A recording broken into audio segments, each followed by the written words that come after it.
Kasunod ng magnitude 7.8 na lindol sa Mindanao, ipinag-utos ni DPWH Secretary Vince Dizon ang mobilization ng lahat ng pribado at pampublikong kagamitan.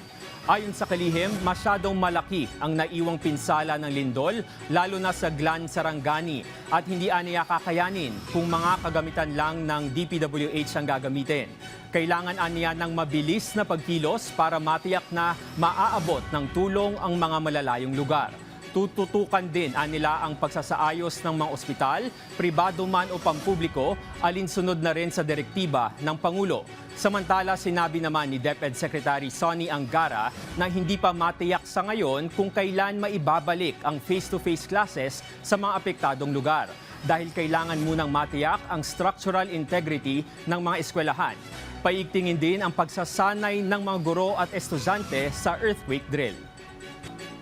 Kailangan talaga paspasan natin to kasi kawawa yung mga kababayan natin na na-cut off. Paano makakarating ang tubig sa kanila? Paano makakarating ang pagkain?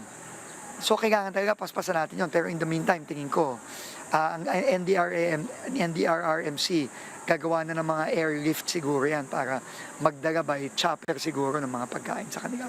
Pero kailangan paspasan natin yung pagpapaayos ng mga kalye. Kahit gaano ka dami mong beses mo i-practice, pag nangyayari na talaga, nagtatakbuhan pa rin sila kahit ang instruction sila maglakad lang at sunod-sunod ang paglakad.